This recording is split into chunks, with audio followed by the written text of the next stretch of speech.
Salut, c'est Tracy et bienvenue dans ce premier devlog. Aujourd'hui, on va mettre en place l'affichage des scènes et des objets. L'idée, c'est d'avoir deux modules. Le premier consistant à récupérer des scènes, les charger et afficher la map de démarrage. Le second, c'est la boucle de jeu. De ce que je sais, tant que le jeu n'est pas fermé, elle appelle la fonction update, puis draw, ensuite elle répète le processus. Allez, c'est parti! On va commencer par créer l'architecture. Donc, comme je suis en Go, pour faire un programme à part entière non exécutable, il faut configurer un go.mode et éventuellement un go.sum. Sinon, pour faire un exécutable, il faut ajouter à la racine du projet au moins un package main avec la fonction main. Donc là, si je modifie le main.go de mon jeu, c'est car j'ai mis dans les dépendances de mon jeu que l'on a une dépendance à un programme appelé github.com / le nom du package. Or, celui-ci n'est pas encore en ligne. Il est juste stocké pour l'instant sur mon ordinateur. Pour ceux d'entre vous qui ne le sauraient pas, je vais vous expliquer comment peut-on dire à l'ordinateur d'aller chercher un fichier qui se trouve à un endroit précis. Ici, le programme que je veux intégrer est situé dans le dossier mymotor, qui est lui-même situé dans le dossier script, qui est lui-même dans le dossier duquel on a lancé le programme.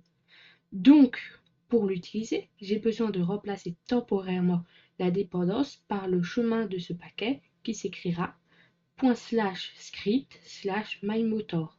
Donc, je modifie main.go pour importer github.com / nom du package / main sous le nom de etmain que j'utilise pour appeler la fonction init et game loop de etm / main / main.go.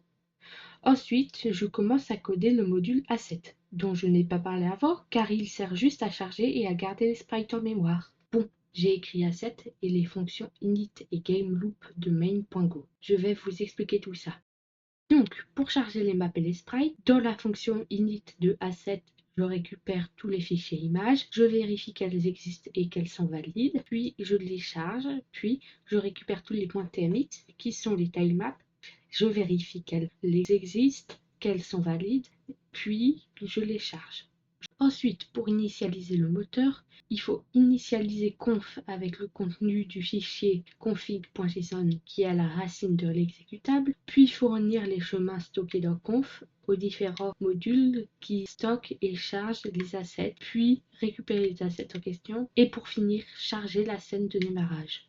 Puis, pour la boucle de jeu, vu que j'utilisais BitEngine, il faut 5 choses. Un ensemble de variables, donc un struct, 3 fonctions attachées au struct. La première, update, qui actualise les objets à chaque frame. La deuxième, draw, qui dessine les objets. Et la troisième, layout, que je ne sais pas à quoi elle sert. Et enfin, une fonction qui initialise BitEngine et lance la boucle de jeu.